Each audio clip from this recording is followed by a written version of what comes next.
love you.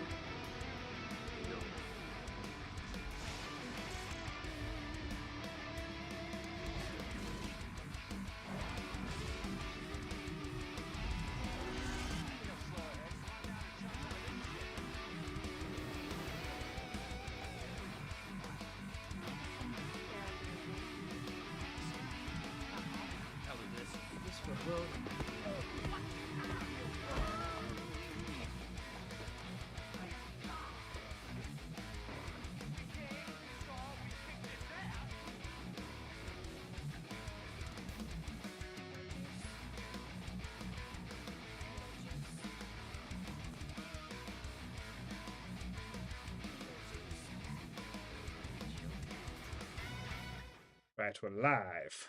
We're live. Hi, everyone, and welcome to the Nerdy Up North podcast. It's a nerdy podcast hosted by Northern Nerds. I am one of your hosts, Sam. And I am the other host, Paul, and we're trying out a new sound, so let us know if we sound okay, please. And we are joined by the lovely, beautiful, and ever knowledgeable Jess. So welcome back, Jess. It's been the spooky month for you. And we're kind of joined by Sonia. We're not quite sure which Sonia we've got. I'm so hungover. I'm sorry, guys. Bless her. She's here. She's got her water. She's got a I'm alive. I've got water. I've got water. Yeah. She's got Coxie that'll be bringing coffee every so often. But yes, she's managed to turn up and she's done it. But we'll get Sonia through this today. We're going to give her the best time. Thank you. Thank you. I appreciate it. Maybe this will fix me and sort me right out. But yes. And I know a few people in the chat were at the quiz last night, so it's nice seeing you again. You're stalking us, you weirdos. What's wrong with you? What's wrong with you? What's wrong with you? Why do you just leave us alone? But yes. So how are you guys? Please don't. I mean, please don't join us every week. But yes. It's been a month, hasn't it? It's been a month of fun and frolics, and it's caught up with Jess all at once. It's like I feel like I'm tired, but I probably was asleep for about 11:30 last night. Jess was probably crawling into bed about 2:00. Sonia hasn't been to bed, and Sammy, as I said, she's the party animal of us all. Like Sammy never stops, and again, like I know we've talked about this on TikTok as well, because like with that cool and hip, we'll go on TikTok live now with that type of people. Sammy is a hidden party animal, as we found out last Saturday at the For Love of Horror. Like, we just wanted to go to bed. Well, I just wanted to go to bed, but Sammy was no. She was like, I think at one point she actually shouted at us because I said I was going to go to bed. You got quite angry. I remember this as well. Hey, what can I say? You put a challenge in front of us, I'm going to accept it. And I did. It was fun. You did end up staying, so... Not well, for a bit longer. For a bit longer than possibly 9 o'clock, because I am old. I am an old fart. But yes, and just to say as well, I know it does not like Lee's in the chat yet, but the two naughty boys, I am very disappointed in yous today. Yous have let yourselves down. Yous have let Nerdy Up North down. Sammy's out of the moon. Yous. Sammy loves I'm yous. so happy. Thank you. I appreciate it. My TikTok's looking great. But yes, There'll be a video. There'll be a video going up on TikTok explaining the actions of the two naughty boys as well later. The Flickergate, as we'll call it. But yes, we are still in the midst of spooky season. We are still almost coming to the end, shall we say? Yeah, we've only got this one and another one, and we're done. And we're moving into more grown-up talk. Yeah, maybe. I am getting a little bit Halloweened out, I might say. Yeah. Oh, really? Yeah. I'm kind of like, because it feels like it's gone on forever. It has been. It's felt like a long month for sure. Well, to be fair though, Sammy, you do a horror podcast, so isn't it just Halloween every week? Every day. Every week is Halloween. That's probably why I'm tired. So before you give us them very lovely taglines for this, would you give us the disclaimer there, Sammy? I will. I've got a beautiful tag. It's just one tagline, and it's so beautiful. But before that, Everything discussed in today's episode is our opinions and our opinions alone. If you'd like to discuss anything from today's episode, please come and join us on the Facebook page. Come and join us in our Discord or comment section where we can have an open discussion. But what we won't have is anyone coming for us and telling us our opinions are wrong, because we can all agree to disagree in fandom. So let's keep it fun, keep it kind, and keep the toxic behavior out of a nerdism. Very well said there, yes. Thanks. Yeah, I'm going to kick off the episode with the tagline because I feel like it'll take us nicely into it. There is no death. Life is a dream. It's a wish. Maybe again and again and again and again and again and into eternity. I think that quite sets the mood of where this episode or where this show kind of goes as well. Because, yeah, I don't know about you guys. Oh, hi, I've just seen Neil in the chat. When did you first get... Because I didn't watch this when it premiered on Netflix. Because I know like these type of shows were coming out each year for a period. We were getting like we started with A Haunting of Hill House, then the Blythe Manor. Then Blythe Manor, yeah. Then this came out, wasn't it?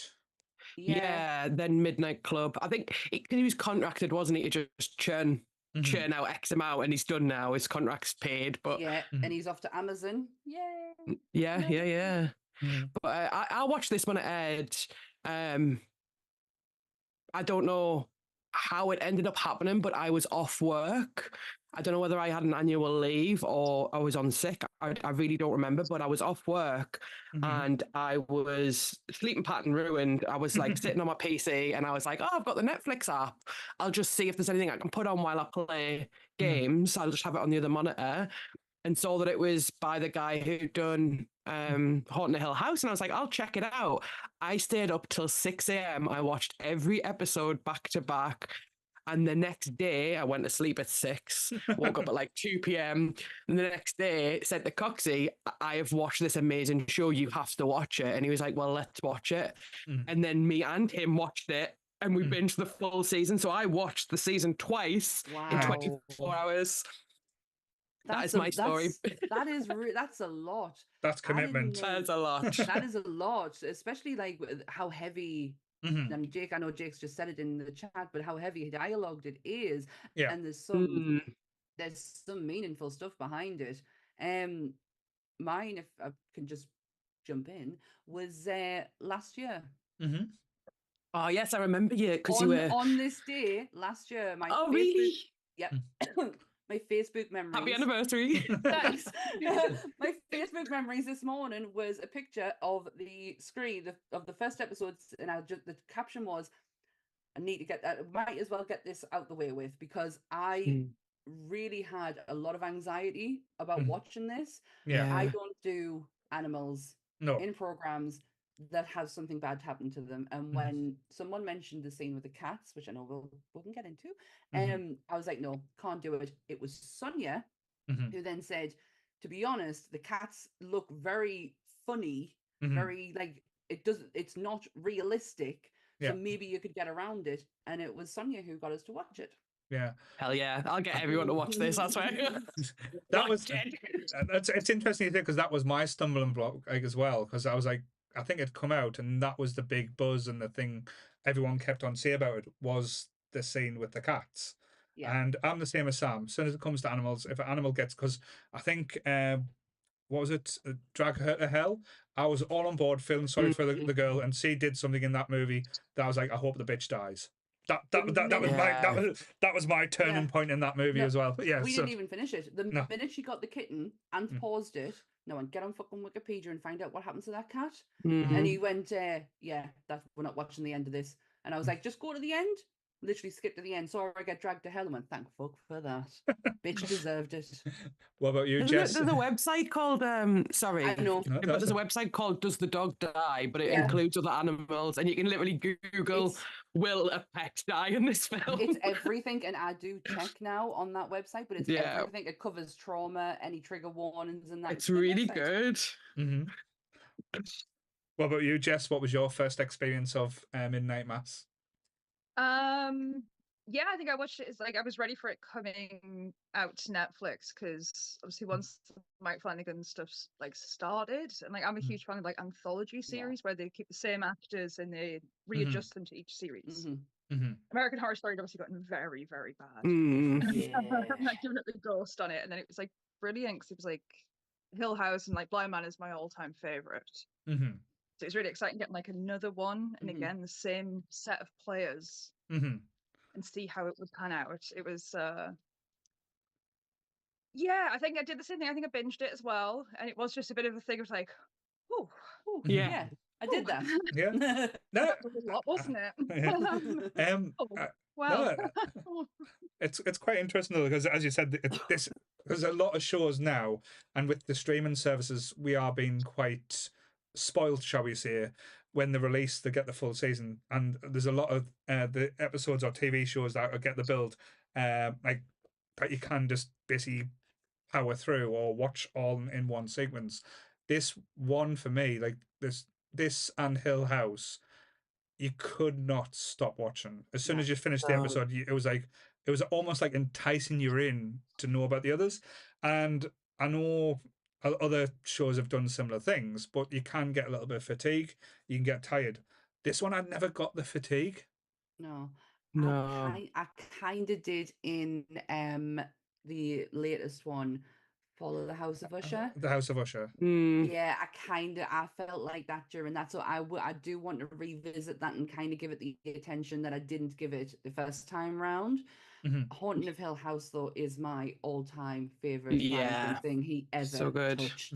It's one that I go back to on probably once a year, if not twice. Like I even have it on in the background when I'm at work. I want to be in that world so badly, and it just gives me such Stephen King vibes. Now I watch it. Now I've seen like Doctor Sleep and more of his stuff. But do you not think that about Midnight Mass? Because I get mega Stephen King vibes from it.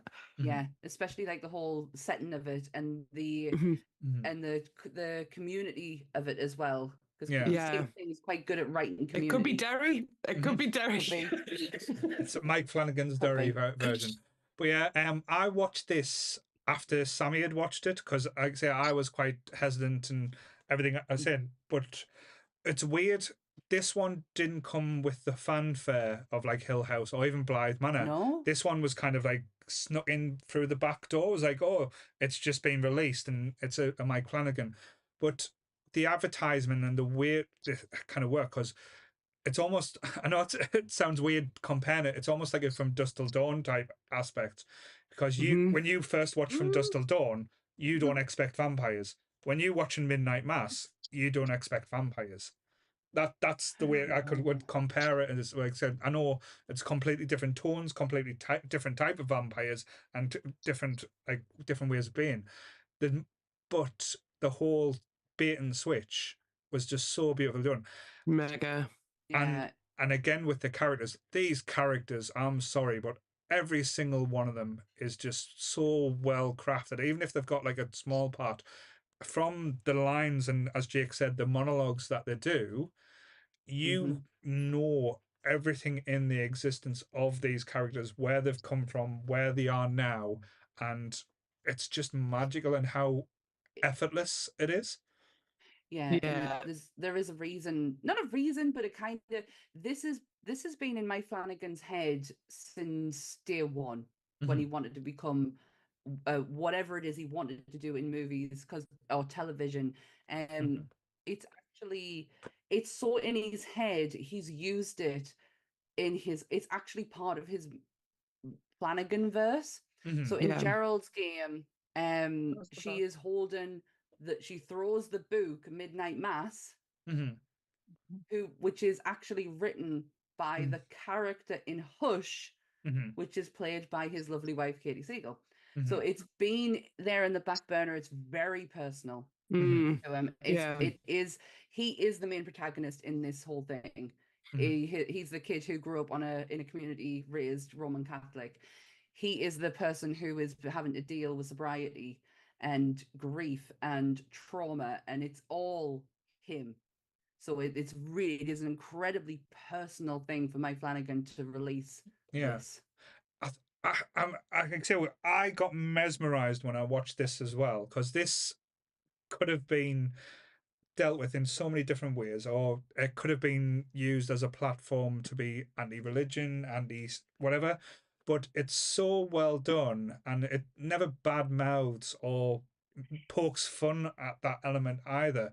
There's a comfort in there as well, and like say, I'm not religious at all, but the comfort aspect that like say the small town gets from like say like the church and like the old-timey like values and stuff, it's done with such care and love as well. And again, it's weird talking about that type of aspect in a horror TV show aspect. Yeah. I mean, to be honest, with this one, you can ask the question: what is the true horror? Yeah. Is it the Absolutely. is it the vampires? Ginger woman. It's Bev. It's Bev. Oh my god, she is the most evil of all evil. We figured it out, guys. Let's wrap up and go home. No redeeming quality of that woman. But yeah, what is the true? She was awful in Greys too. Anyways, she is it the human side of it, or is it the actual vampire side of it? It doesn't mock religion. No. If anything, it actually shows you what religion has done. This community is completely broken when you first meet it. It was the whole town was ruined by oil spillage, which has had a massive effect on them. And then religion and the church has been the one thing that's kept them all together as a community. But then it's the breaking down of that. And what does religion mean to you? What are you willing to give up for it? And it's so multi-layered, because you think with this thing that it's one thing, or we're dealing with, the opening scene where you're dealing with the fact that, oh my gosh, this guy's gone and killed somebody, and he's then having to go back and face reality of life after that. But then you flip it on its head, and then it's all about, you've got those religious aspects to it, you've got trauma to it, you've got grief to it, you've got so many different layers. It's almost it can be a bit overwhelming to take it all in. But once it settles in there, it's quite a beautiful thing, really. It's like the family dynamic as well. Like Riley, as you said, with his the most shocking entrance to this character is basically him lying sitting on the side of the road, contemplating his actions and what basically the repercussions from him making a decision that will probably haunt him for the rest of his life. And then going back to the small town where everyone knows your business, everyone knows the ins and outs about everything, and his family kind of trying to accept the decisions that not just led him to where he was, but say that his father, who's a great always in any of the shows he's been in, is still not is quite hesitant to forgive that he left him. It's not the fact that what it had, it's that kind of relationship, because you and again, that's what I loved about this show, is that kind of family dynamic where it could have been all American, all teeny bopper and stuff like that, but it was so fucking real and so kind of raw at times as well. I feel like the depiction of I don't know why or how, because it's nothing like my life or my mum, but the depiction of the mum and the way she interacts is for me perfect. She's trying to get everyone together. She's, she's like, oh, Riley's on the phone, and he goes out for a cigarette, and she's he says hello, and she's trying her best despite being able to physically see he does not want to talk to his son. But she's trying to do what she can. I feel like that's the perfect depiction of a mum in that kind of situation. That's what mums do, right? They try and fix it. She's so well written.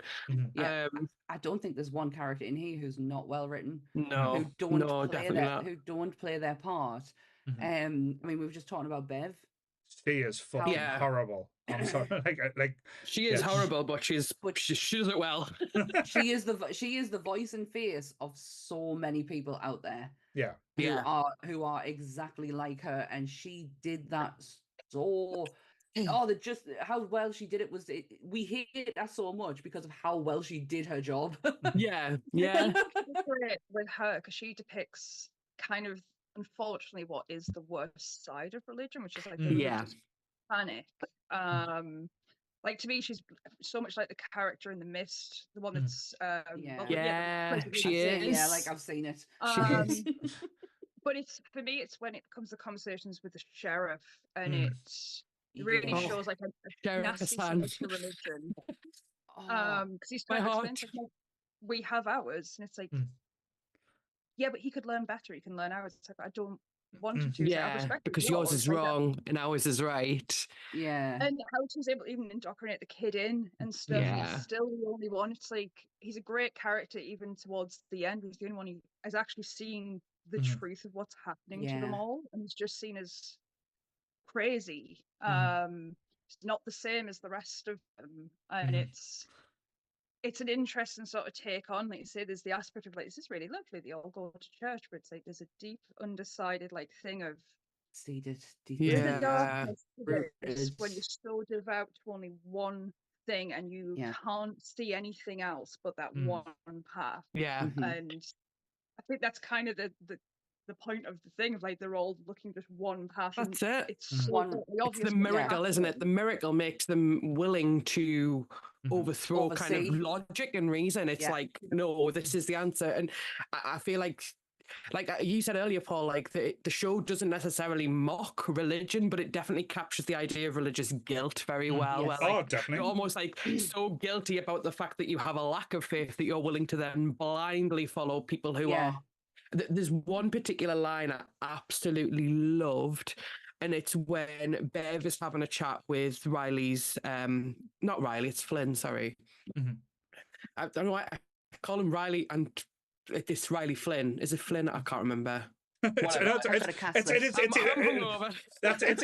I've got a cast list. It's Riley Flynn. Riley Flynn. Okay, yeah. So Riley Flynn's mum is having a chat with Bev, and they're talking about Riley, and she's saying, you know, he's gonna go to hell for what he's done. He's took a life, blah blah blah, and Riley's mum doesn't get mad. She doesn't get angry. She does the very mum thing of staying calm. And the line, which I absolutely love because it's what you want to tell all those religious fundamentalists, she says, God loves my son just as much as he loves you. Why does that make you so angry? Yes. And it's such a good fucking line because it's kind of this idea that I'm better than you because I love God in a better way and I show my love better. Well, actually, no, the Bible says God loves everyone equally. And I just fucking get in Riley's mom because it's such a powerful line. And you can see the look on her face as well. Like, she's right. Why does it bother me so much? Like, it's such a testament to that character as well. Because if you follow her arc all the way through from the mother who's trying to keep it all together, she never wavers from the person who she is. Even at the end, when when the shit hits the fan, she is still exactly the same person she was the minute you saw her. It's such that line is probably a testament to her and her character. But just to go back to, you mentioned the sheriff. Anyone see a common theme with the sheriff's outfits? I read this earlier on today. It's based him on Last of Us, isn't it? Joel Miller. I was about to say Red Dead for a second. I can see why you would think that, but yeah, it's Joel. So Flanagan and Raoul. I love Raoul Coley, you know. I would die for Raoul Coley. Raoul, hit me up. I'd do it in the front of a grenade for you, honestly. I stuck with iZombie because of that man. Right. He's amazing. They based his whole outfits from start to finish on The Last of Us from Joel. Right, interesting. Him and Mike were obsessed with it. It was the one out of everything that I've read about this, that was the one funny thing, because everything's kind of like, it's not serious, but it explains things so in a way to make you understand. There is one other funny thing. I don't know if you saw about, is it Pruitt, the priest, on the last day of filming, he turned up in a hot dog costume. Right. Amazing. Because he said, it's such a sad day, I don't want it to be remembered for being sad, so I would rather people remember it for fun reasons. So he just turned up in a giant hot dog costume. Oh, that is... Pictures of him standing in front of the church just as a giant hot dog. What it's a beautiful church as well, by the way. Can I Oh just say the yeah, inside? yeah. That was no, beautiful. it was Sorry, very Paul. it's very old-fashioned American style, the church though. It's interesting though because this week I've watched two vampire things. Like I've watched Midnight Mass all the way through, and then me and my lovely wife we watched Salem's Lot, the new one. All And right. the vibes through this like is kind of Mhm. similar, but like say less of the religious aspect, more of like taking over a small town and then becoming more animalistic. But the vampires in Salem's Lot and the vampires in Midnight Mass are very similar. Like I know you can't really do things, but things like the eyes glistening and like the the lust for the blood. I know in Salem's Lot they do like do it as the people who have the virus is like a blood deficiency, where Mm. in this it's just like pure greed and like it makes the blood almost like a drug. That's when they turn into vampires. They can see it. It was just quite an interesting take. But just to go back on what Jess said as well about the interaction with the sheriff and Bev, one of the most brutal and scary scenes, and it's not anything to do with the vampires or anything. It's that scene when they're in the school and they're having Yeah. the tit for tat. Mm. That again, because it's and again not to generalize, but I can imagine Americans having that conversation to this day, like saying when they say no, keep religion out of public schools and stuff like that, and they're like, why keep religion out? Why don't keep some religion out? Type thing. I know Mm-mm. when we were at school, Pick and choose. we got like RE, so we got like different types of like studies when we were at school. But Oh my God, my RE lesson was learning about Derek Bentley, the last man to be hanged in the UK. That What was the my fuck is religious that? education lesson. Not even joking. We watched the whole term. We watched parts of the film every week, and then we would mm, sit and discuss it. yeah, That was my RE. So they definitely kept religion out of my school. no, but This it's is a just funny one. mhm. I never did RE in school. All right. Oh It really? was, yeah, my dad's a massive atheist, so Mm. he demanded to the school Mm-hmm. that he would not allow for me to do religious education because he found it to be indoctrination, that it would make you want to be religious. Mm. Just very misunderstood, really. It's like No. massively misunderstood. I'm like, that's not what it is, Dad. It's just No. part of your education system. But he's a devout atheist. Hilarious if you take him in a church. My God. Did he He's a set on danger fire? zone. Did anyone notice the titles of each episode? No, but No. I feel like Netflix you're gonna and tell us. I really am, I- because it's I- really interesting. I was too busy powering through, just going what like please get happy, Same. I please was get like, happy. next. I totally get that. Episode 1 is called Book 1, Genesis. All right, Episode 2 is called Book 2, Psalm. right. Episode 3 Okay. is called Book 3, Proverbs. And then you've got, and I can't say this, Lamentations book. Then I can't Is it say about that, sorry. Lemmy-Winks? Lamentations. The next one is Lemmy-Winks. Lemmy-Winks. I generally thought that's what it said. Book 5 is Gospel, Mhm, and Book 6 is Acts of the Apostles. Can you mhm. see where it's going with the? Yeah. And then Yeah. Book 7 is Revelation. Mhm. Each Of episode course. was part of the Bible. Mhm. The episode where the angel / vampire.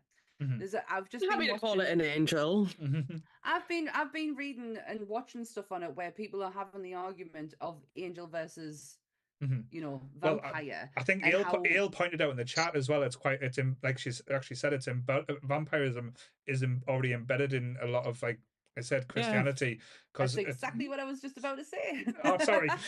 No, it's fine. It's fine. No, it brings it on lovely to the angel shares the traits of Al-Yuku. Mhm. I don't know if I'm saying that right, so I'll spell it Alukah, and it's a type of vampiric demon. Right. And he's first mentioned in the Book of Proverbs. Mm. So he is actually meant. So yeah, you're right. All right. So vampirism is part of, like, say, I can get on board with religion again if they're going to start talking about Dracula and shit like that. Yeah. I feel like I was like, I knew this, and I was like, is my religion knowledge that good? And I was like, no, I learned this through True Blood. We're there. Because Proper education. No, Lilith. It's late in the seasons, but they introduced this vampire called Lilith, who is the first vampire. She is fit as well. Yeah, she's from the Bible. She's We're there. it's like Adam, Eve, and then Lilith. No, it's fine. I'm gonna I've done well. That's fine. I've done well to upset Scientology, so I'm going to upset Christianity as well. So we're there. Christianity's got vampires, zombies with zombie Jesus, because Jesus comes back to life after a few days. What other monsters are in there? Has it got Frankenstein? Like say, is the Invisible Man there? Like say, what other tricks can we see in the Bible? The Invisible Man, God himself. What? Who Who said that?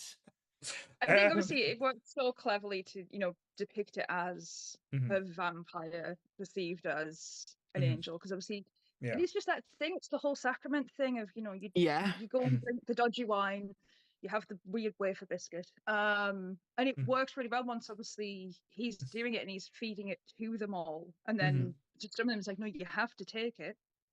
Particularly the girl with the wheelchair, where it's like obviously making sure. Oh my God, yeah, like her standing up. Yeah. And that backs up, like that validates his because what he's done is take away choice, right? He's taken away free will. He's made this decision for the town. Strip it away, and he admits it all in the final episode. He really understands at that point, you know what, I did this for me. I did this because I wanted to, and he gets it. That it's almost Walter White, and he's like, for me.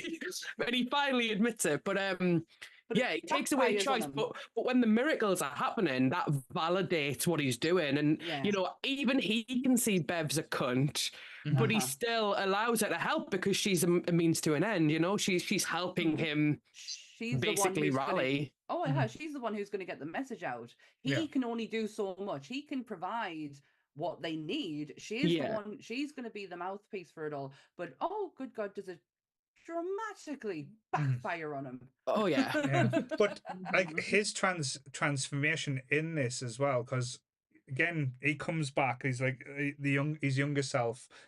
So spoilers. Did any of you see that coming? No. That episode itself was the hook for me. It's episode 4, right? That was the point at which I was like, I will never see anything this good again. Because like you say, up until that point, you don't even know what the show is going to be about. You think it's just about this fishing town, and then you see this old man and he's telling the story, and you're like, oh, I was wondering where he was, what's going on, and then that fucking reveal, holy shit! It's the fact that we even see older people looking at him quite weird. If you go back and watch it now, you can see them like and it's so good. It's funny, the beautiful story that starts to come in as well, and it's lovely because there's so much stuff in this series that is slipped in there, and it's when they slip in the dementia storyline, and it's basically that woman is the only one who properly knew him because obviously they were a thing. She would know his face, but because she's got the dementia, and when she's mentioning about him, it's like, oh, she's having an episode. And it's kind of beautiful that he keeps visiting her and like trying to bring her back, and sort of like, we can sort of have another go at this. We can try again because we can be young and start off and it's kind of like a love story, isn't it? Like you strip away all the other parts, like he is the reason this is all happening, and the reason he's doing it is for love, is for her and for their daughter.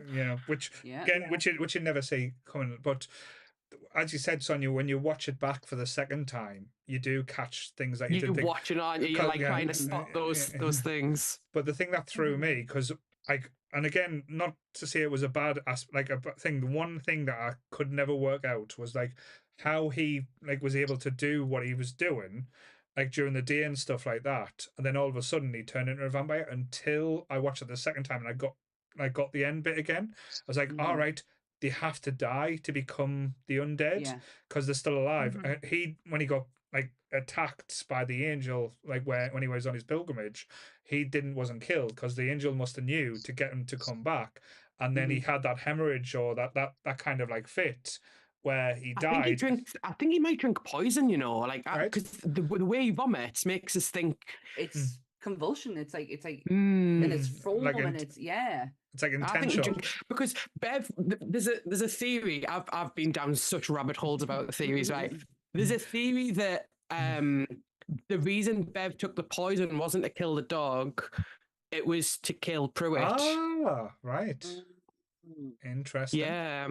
And the dog might have just got into it at the same time. Maybe. Like I mean, I think it's probably left open to our interpretation, and we're all gonna surmise she did it, right? Yeah, like because she's an asshole. But well, yeah, because he questions things. Like he's actually quite a little bit open-minded to more than what she will ever be. You know where her values lie. It's one road. He kind of rears off it sometimes, and he's empathetic, he's sympathetic. I love him, you know. Like I think he's fantastic. He's probably one of my favorite characters. He's obviously in all of the other Flanagan verse, but I feel like he acts so well in this. And there's one particular scene where I've forgotten her name, sorry, but the girl in the wheelchair goes to his house to confront him, and she forgives him. And God, my fucking God, like I was a wreck. Like I'm tearing up now thinking about it because he's just so grateful and relieved, but he's so devastated as well. And you can tell this is a man that's never going to forgive himself, despite the fact that she's standing there forgiving him. Yeah, like holy shit. But his acting, like, oh, I love him. He's in Doctor Sleep. He's in Midnight Mass. He's in everything. He's in Haunted Hill House. He's one of the groundskeepers. Yeah, he's on the he's absolutely fantastic. But the whole with the priest as well, apparently opening an AA center. Yeah. Because he's got people who need it. And apparently the conversations, what I was reading, because again, this reflects on Mike Flanagan's sobriety, the conversations within them are very real. Like people have said they're so close to an AA meeting. Like you think you were sitting in an actual one of how good he's written it, because you can tell he's done his steps. Yeah, I think those are some of my favorite. You know, we said it's a very monologue heavy. Some of my favorite dialogue is the conversations during those meetings. Like it's just so real. Like it feels like you're just like a fly on a wall in an AA meeting. No, I think I posted one of the videos on on the socials of the initial meeting with the father and Riley, just because it's so like intense, but also kind of invite you into that conversation as well, which is quite nice. Sorry, Jess, what were you about to say, lovely? It's a great way to do a character like that, because obviously he is renewed and he's getting like his second go around. His rebirth, you see this a lot now in we're getting this much modernized version of Christianity, and Catholicism's coming out. Is this thing of like, no, it's not everything that used to be the theory is right. Like the world is changing. We've got to change too, without having to compromise 100% your values, but understand things are evolving. And you see that from him of like, this is his second go, and it's like, we can't do it like we used to do back in the day. It has to adapt now for us to actually do what we were meant to do, as being these good people leading a town. That's where Bev just doesn't get it, because she's still way back in the dark. And I was watching a really, really good video today of the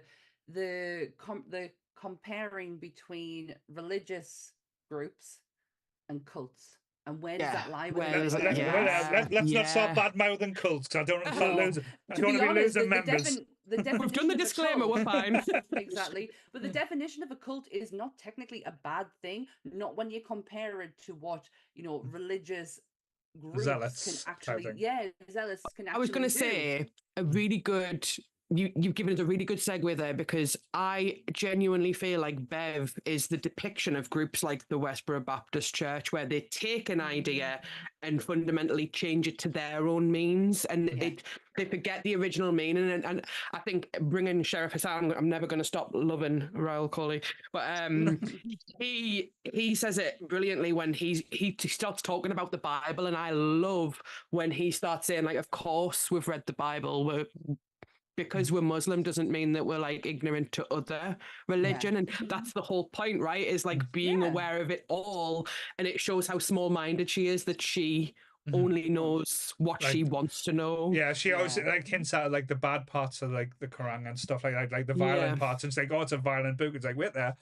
In the Bible, it's like, oh, well, because and she's the worst of what a cult can be, because we all know Jonestown, the Branch Davidians, they are the worst of what a cult can do. Cults, in actual fact, are looked at. We can only aspire. But I would never aspire to the Branch Davidians. But yeah, or Jonestown, for that matter. But yeah, she is the worst of cults, and she's also the worst of religion as well. So the religious aspect of it. So she is, but he is the best of what a cult can be. Yeah. And the way that he wanted to lead it, it was such an interesting video and an interesting like take on both sides of it. Are you trying to say I'm like Monsieur now? Yeah. Is that what you want to hear? That's it. Cults are good, okay. Wait, look at how fast she was. Look at how fast she was to hand the Kool-Aid out. Like, come on. Like, she is definitely the scary thing wasn't the Kool-Aid. It was when she changed the plans and opened the doors. That's the true fear. It's the war where she put war on her own place, and she was like, if these people aren't true believers, they don't deserve. And there's certain aspects like do that a bit. But it's that word again though, like deserve, going back to what Riley's mum says, you know, like God loves my son as much as he loves you, but for her it's the idea of it being something you deserve, and she thinks she's buying herself into the top spot, but there's no such thing. And that's the best thing about what you said about the Westboro Baptist Church. You can't join them people, because you, regardless of, even if you did everything they asked you to, they would still find a way of being able to say you're not worthy enough. No, they can argue that point, and she did exactly the same. It was all for her. It's like, you haven't fucked your cousin, you can't join us. But yeah. Excuse me? That's what you think. That's fine. I don't know. One of the things I wanted to, like, before we start talking about like the big scenes and stuff, but one of the things that I loved as well is the sweat in the bitch. This I can't get the words. In the bitch. I can't get the words out now. They're like, I had the word in my head now. It's basically whether you think it's going to go one way and it takes you completely the opposite direction. I know what you're trying to say. Expectations. That's fine. I couldn't get it out. Yeah, that's what she said. The title of your sex tape. Oh damn it! I was just about to say that. The Riley situation, because we start off with Riley, we think this is going to be Riley's story. Yeah, you think he's the main character, don't you? Yeah. So you think you fall in love with Riley because Riley is a broken character, but he's I wouldn't say right, but he's kind of like, he's just trying to get by in a world where he feels like a little bit lost. He feels like a failure, and we've all kind of I related heavily to him type thing. Not saying I've done good on the things, but and half like to a certain point, you think he's going to be the hero. That's where you think all the way through the show, he's going to be the hero. He kind of is, but not in the way you expect. Yeah, it's absolutely. I'm not gonna lie, I was devastated. I actually thought, after what happened, how can we continue without him? Like, how do we go on without him? I know. And I was quite lost for a few minutes, and I was like, oh, it's okay. We actually have other people who can carry this on. It's not just on the back of his shoulders. And I think that's the best part about this series. Nothing is held on the back of anyone's in particular shoulders. It's everyone carries it. Because it's a community. And I think that what I love about this show, right, is this is the symbolism. Like, everything can be a metaphor for something else, and there's a balance between everything. So like the symbology of the community. Like, I watched a YouTube short the other day. It just randomly popped up. I think probably because I've been watching a lot of Midnight Mass stuff. Saying that Mike Flanagan had a huge argument with some Netflix guys because they said that Riley should have a job. They were like, there's no way he would leave prison and not have a job lined up. And Mike was like, absolutely not. This is a man who is lost, who has, spent all these years trying to atone for what he's done, but can't forgive himself. No. There's absolutely no way he's going to be on the blower trying to get back into like law school. Or, you know what I mean? Like he wants to go home and he wants to fucking continue this journey. And apparently they were really, really mad. They were like determined. They were like, he has to have a job. It just doesn't make sense. That's so ridiculous because we're watching him pick his life back up again. Yeah. And we don't want to see him going to do his 9 to 5 and then try and figure it out. It wouldn't hit as hard, would it? No, not at all. Sorry, Jess. I think it sets it right though for his part of the story, because obviously he kind of is forced to have to go back home. It's quite clear he hates that village. Yeah. He hates the lifestyle and everything. The conversations he has with Katie Seagal's character, where it's kind of, I'm saying it, Siegel? Siegel. Katie Seagal's is Sons of Anarchy, everyone's favourite mum. Married with children. So Mike Flanagan's wife. We'll do that. And it's this whole thing, she was meant to have left as well, the childhood sweethearts, and it's like, why did you come back and why am I back? And I didn't want my life to go this way, but I'm here, I'm hating it. And I suppose technically, in a really sad way, he does get his comeuppance in the end. Yeah. It plays out, he does get kind of, as what he deserves. says quite often, what he thinks he deserves. Oh yeah, what he thinks. Yeah, you're right. What he thinks he deserves. Yeah. He forward sleep every night, and he sees her, and she. Oh, those scenes are hard hitting though. Like when he's lying in bed and it does that camera shift, and he's just lying face to when face. You can see that, when you can see the gaps in her, it's the scene. It's the actual where it all happened. It's the police car sirens and everything. The blue flashing. Yeah, it's so done. It's so well done. Eerie. But yeah, but it's set beautifully on the boat at the end, and he's looking at Mike Flanagan's wife, and then it changes, and it's that girl now. Totally fine. It's very much similar to the guy who'd shot the girl in the wheelchair, where it's like you've got your resolution. It's not exactly a good one, but you got your resolution in the end. Yeah. I think this is where you were always heading towards. Yeah, I always thought it was more redemption. He was redeemed. He was, he did what he needed to do, kind of thing. But the thing is, so the redemption was, as Jess said, was for himself. It was for no one else. Everyone else had kind of moved on or probably forgiven him. It was like he could not let that go himself. No,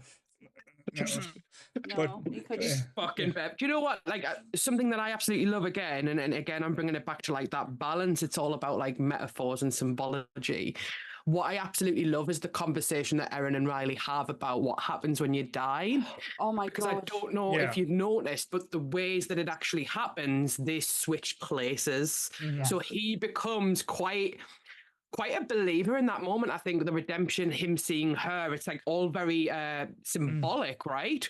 Whereas for her, it's very logic, death, like this is the end. There's no going back. So they switch places, they switch ideas. But again, it depends on the situation and what works for you. Like Erin in that situation needed to be logically, because, and that sounds really dramatic, the fate of the world was in her hands. Where him, it was kind of like almost like a religious moment. And again, I know this is going to sound really weird. It was probably one of the most beautiful but brutal death scenes I've seen. It's like within a split second, because as Jess said, like they're on that boat. It's almost like a romantic moment. You don't quite know what's going to happen either, do you? Like, did you guys expect that to happen? You kind of did, because when with vampires, the sun's coming up. There's nowhere to hide. There's no shade. I just didn't know how they would show it. I thought that was the thing, and that's the thing that kind of reminds you that it's a horror. It's not just like, I'd say, this nicely drama thing. So you get like the flip where you've got that moment where Riley's reaching out to the young girl who died, and he didn't want like her to die, and he's kind of like, and she's smiling back, like almost like, so that he's got that moment, and you get poor Erin, who's just, that face is just etched on you. He had a hold of her hand. I saw you uploaded the video and I watched it, Paul, and I was just like, why am I rewatching this? This is fucking devastating. It's trauma. But the fact that he took her in the middle of the water where he knew he couldn't get away. He couldn't get away. He had to face it. He was facing up to what he did. He was forgiving himself at the same time, and he was saying goodbye to the love of his life. And he was showing her as well, because I feel like in a weird way, it probably maybe isn't intentional, but I feel like if he'd done it on land, she might have thought he'd done something, like he'd doused himself in kerosene, or, Yeah. the When all fact that it was She out, needed to see. she Well, needed to see I it. totally got that. Yeah, like someone needs to see it firsthand, and Mhm. he kind of passes the torch over of like, you've seen it now. You need to go back. and Literally, he is stop the it." Human Torch. but Oh man, Um, Sonia, what a moment! And then just like flame on. he the flamed whole off for a underlying bit. story with Mike Flanagan's wife is such a weird one. I was having a conversation about this, I think, yesterday for the quiz. Mhm. And it's a weird story with her because it's Mhm. like, I'm going to say trigger one beforehand, because obviously it all surrounds miscarriage with her and the Mhm. confusion of what's happened.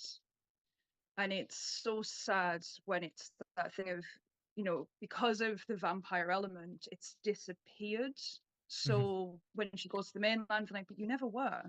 Yeah. Like, you mentally okay. No, But it's a Wasn't- deeper kind of level of that very awful thing for anyone who's ever had to go through it, especially very early stages. It's like there's nothing to mourn afterwards. There's No. it just goes, It's and just gone. some people might not even know you even worse if you try to speak to them like, oh, Mhm. okay, I didn't know that had happened, or you get the worst of it, like, well, at least it was early. You're like, Uh-huh. no, this is not the Wow. right way to approach That is this. No. But I that is think not they've something got anyone in that. that position wants to hear. Yeah. Yeah, It's quite I interesting mean, to again, see. people don't say that as a term, Yeah. but I think that's where for her arc in the story is this: she's feeling this massive loss that nobody else can understand because they all think that it never happened. Yeah. I think she I, uses. I feel like, do you feel like they did it on purpose? Because part of me feels like if that didn't happen, I'd actually be sort of Team Vampire. Like, you sort of like, you're almost like, no, but wait a minute, like, miracles are happening. It's doing all this good. Like, it's not really killing. It's only eating cats, which, sorry, Sammy, but it's doing okay. But then hang on a minute, actually, it has caused this horrific thing to happen. Like, it's not good. And we No. needed that awful thing to happen in order to be able to see, it's, we get sucked in just as much as they do, Yeah. Yeah. What I think it's a brilliant way to do it, to also point it out that it's more of a virus than it is like Yeah. because it Yeah. is that thing. It's a virus that rejuvenates people back down to their healthiest state. And I kind of got the guys from it. It was supposed to. She's ended up at some point that vampire's got near her, and obviously logically, whatever this virus does to think it needs to make her healthy, it's removed it. It's just dissipated back into the blood. Well, it's a thing with viruses as well. If something like another body is there and it'll attack that thing because it wants to be the host, it wants to take it itself. So, and I think she used the line as well, and I thought it was so well done. It was like, it's taken it away from me. It wasn't my choice.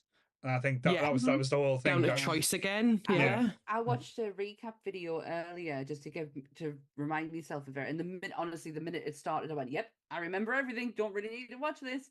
But it said that it completely skirted over the fact of what it did to her. It was just, what she had. They made it out that she'd been drinking the wine as well. And it helped her get through the miscarriage because it took away the pain. And I was like, what? No. No, I don't think that's right. Yeah. No, it's like the opposite. But you know what? Again, and I'm going to keep on sounding like a broken record with the symbology and the double meanings, but what you've just said there about a virus, the description of what it does is exactly how you could describe Bev or a cult.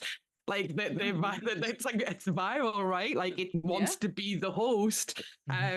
So like, the symbology in the show is off the fucking Richter scale. Like, yeah, but how he does it to where you're not confused either, because if you think about it, there is a lot of shit. There's a lot of stories going on with a lot of people, and not once are you sitting there going, "What the fuck's happening here? Who the fuck's that? What's this conversation about?" You don't do that because of how well he can pace this out. He actually originally wanted this just to be a book, right? Oh, really? yeah, and they toyed with the idea of a film.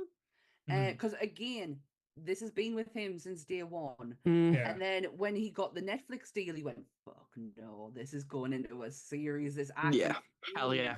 do some work with It was, this." like I say, it was so meaty as well. There's so many different elements, and Yeah. like, That's such a good word to describe it. It is. It's like a meaty stew. yeah.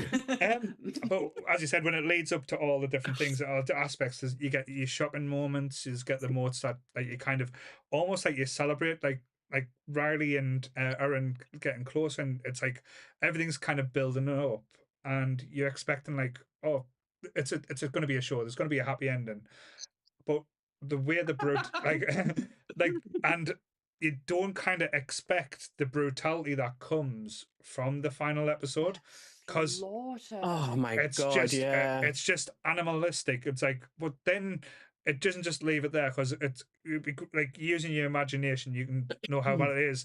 They have conversations about it, like that one guy who was turned that shouldn't have been turned, and he's just devastated because he killed his family and children, and his just like it's almost like you say that need and not the hunger to not be able to stop yourself, but then the realization afterwards that comes, it's like, what the fuck have I just done? And it's like, it's very reminiscent of Jonestown. And when people started, so initially they second guessed it themselves after. they were because they were taking it in sections.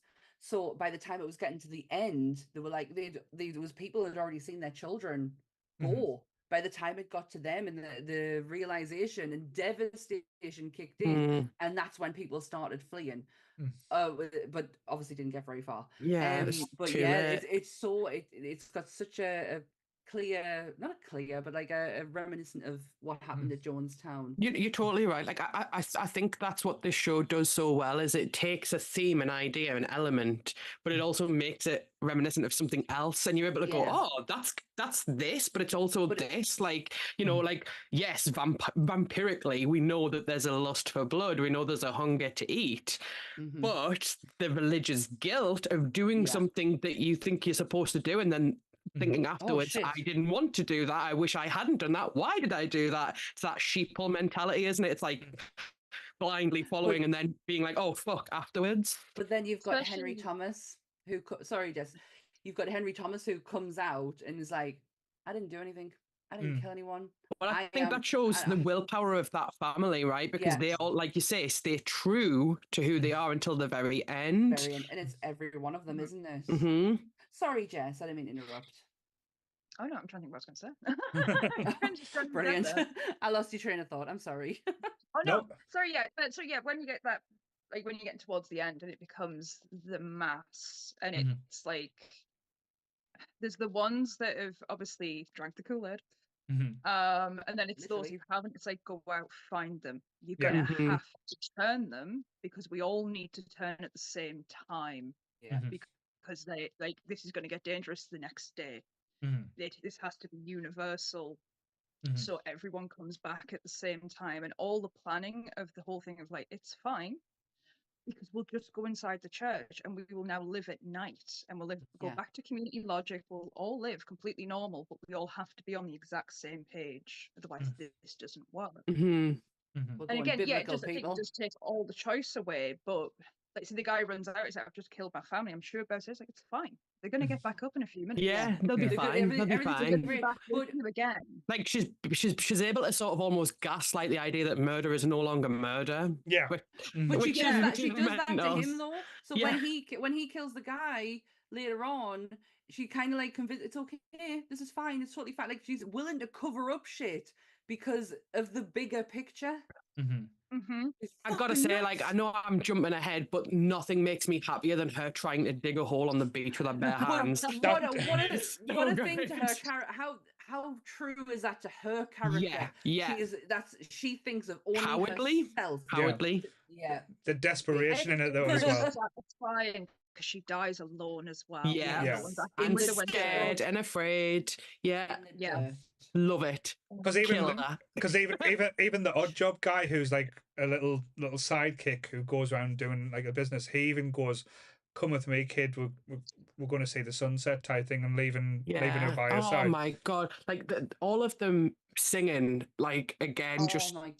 tears. Like holy shit! The sense of community never leaves. Like even No. after all this shit, they're still together. They're willing to die together, but this time in the right way, not in the way Bev wanted. You know that because they did all die together in that church, but in a very different way. This time it's choice. This time they choose, and I love that.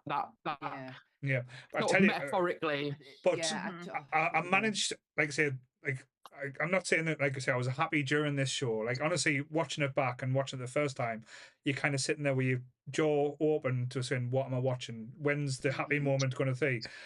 I didn't expect to be broken by the last line in this show, and it like because you don't expect it coming, and it's just so simply done. And it's just them two kids on the boat, and she just says, "I can't feel my legs," and your realization, it's like, "Oh fuck, shit." But it's So over. I feel like there's a really good Adam and Eve there as well, right? Like they're the only last survivors. two. Yeah. There's a theory for that is that they did get, because obviously the theory in vampirism is that if you kill the main vampire, everything goes back to they all go normal back kind to of normal. thing. So we're going to Lost Boys world now. Oh yeah.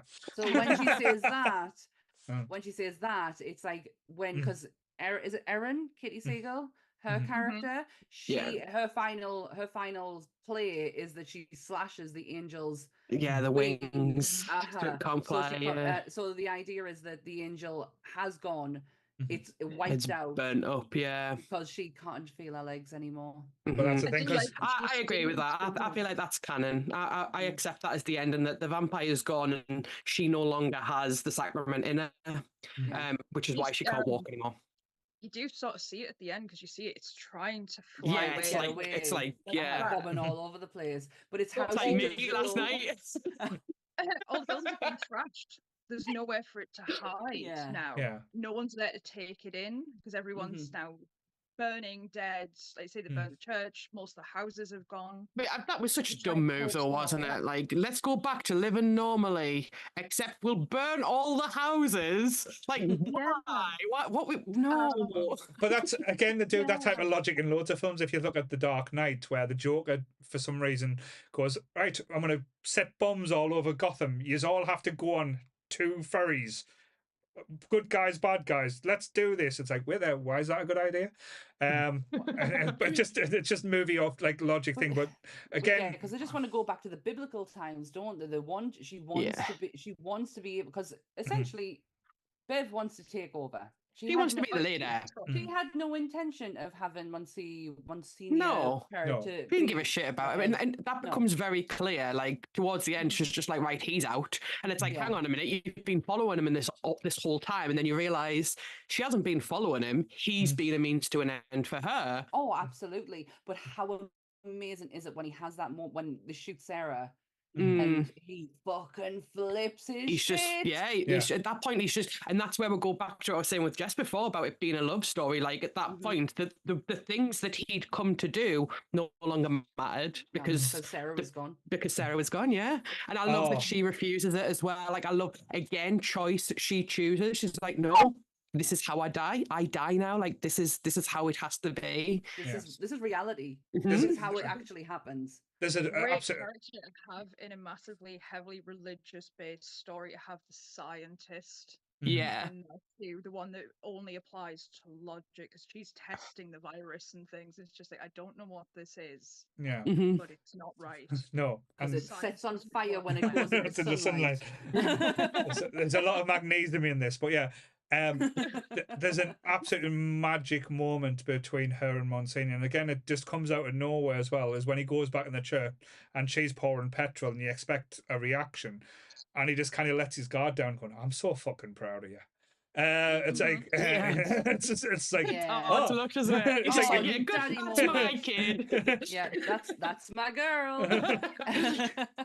I think that is the control factor of Bev, why she has all the houses trashed and stuff like that. And it's like, if they only have the church to reside in, I don't even think she's more bothered about the community centre, isn't she? Like that's her community centre, and they laid that seed at the beginning of the series, but they all call it Bev's community centre because like that's what what the money was for. She wanted it, and it's not even used. Like, it's like Yeah. boarded up. It barely gets used for the AA meeting. Did anyone notice the Oculus Yes. mirror on the stage in Yes. the community room? Another part of the Flanagan verse. He's Throw such that a one clever there. little bastard, isn't he? Yeah. I love it. Why I So- think everyone is a huge fan of what Mike Flanagan's doing is because he just somehow has this amazing knack to do the most tragic, heart-wrenching stories where kind of no one really ever gets a great ending. They get like a sort of maybe okay, No, you're Mhm. right. but they all end beautifully. Mm. It's Yeah. weird with it because you're kind of not sat there of like, oh, well, that was really bad. They just killed all these characters. I feel like, oh, they all died so beautifully. And, like, Yeah. everyone It's went like out. I talk totally- about this show like I'm like, I love this show. This show is beautiful, and then like, what's it about? Well, everyone dies. Yeah, But- but but- it's the same with it's the same with Haunting on Hill House because at the Yeah. end they're all in the red room.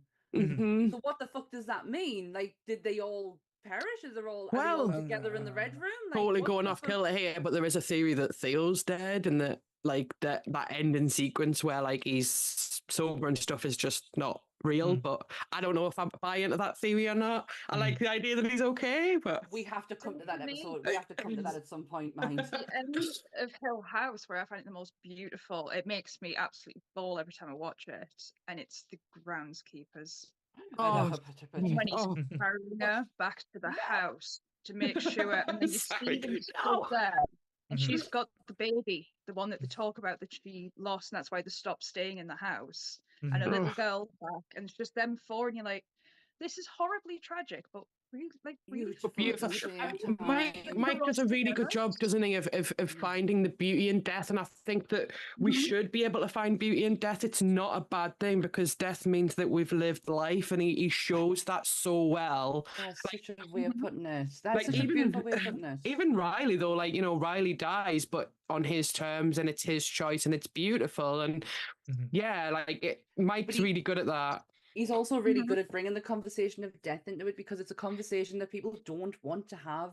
No. Nobody wants to talk about it, but unfortunately, it's the one thing that we It's all a have in common. certainty. Yeah, it's the one thing every. What are you single talking one of about? us have in I'm common. not dying. Fuck you. I'm gonna Well, live that's what forever. my father keeps saying it all the time. He's gonna live forever. And the one I'm starting to quite believe him.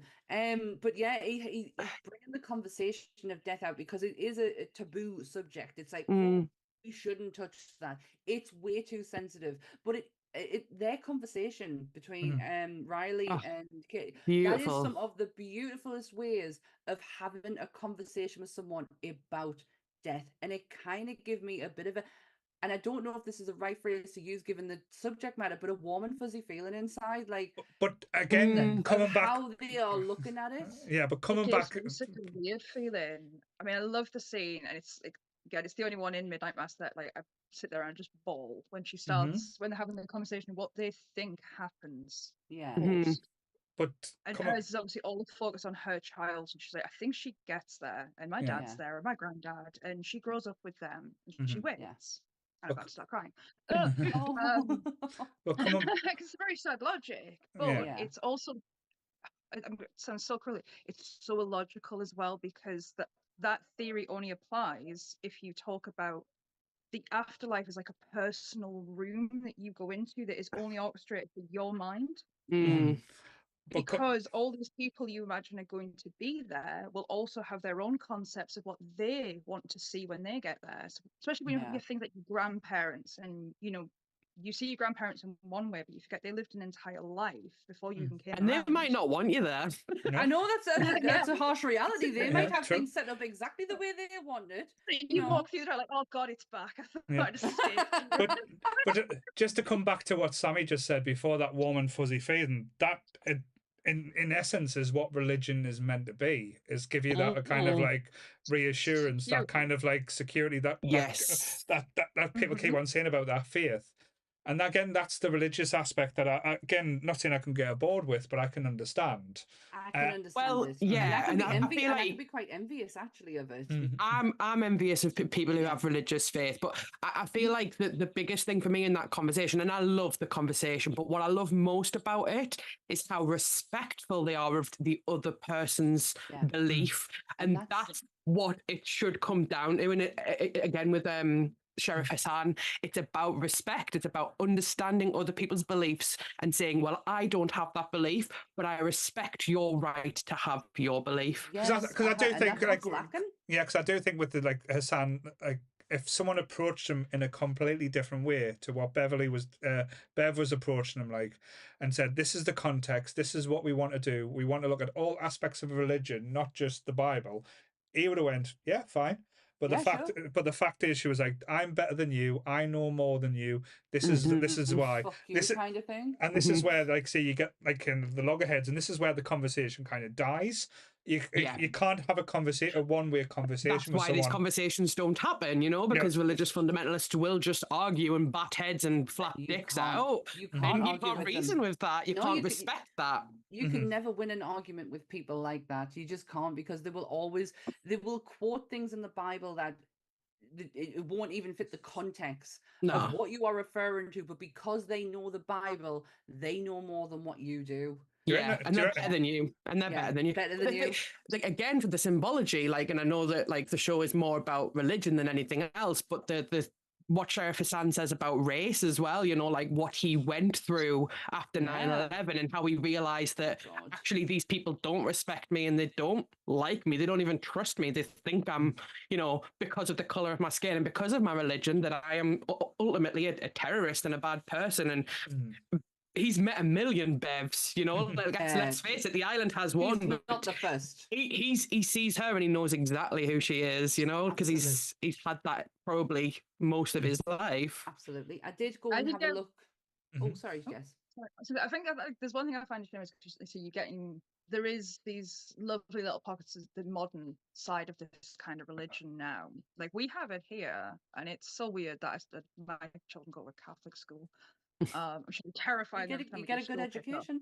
But I have never seen a school like this. Like, when we booked them in, like, I'm thinking there's going to be nuns with rulers ready to, like. Oh, there's no penguins. No penguins. No. It's me and Sammy's watched Problem Child too many times. And the Blues Brothers. Yeah. It's the cutest child-focused school. And it is all about the children feeling comfortable, being able to learn in the way that is applicable to them. It is tiny. There's only 200 kids in the entire school. Jesus. But they do a mass amount for this community around here. So it's constant food drives. I mean, just at autumn, they had the kids, everyone donated veggies and things like this. They made massive barrels of soup, and it was for anybody to come in that just needed a warm meal. And they've got the kids helping out, bringing them the soup, taking the plates away, asking if they want something extra. And so, I suppose religiously, I'm agnostic because I've never picked one. Me too. Me too. I'm too ADHD. I'm like, what? I've got to make a decision. I can't make a decision. Yeah. What if I'm wrong? Damn it.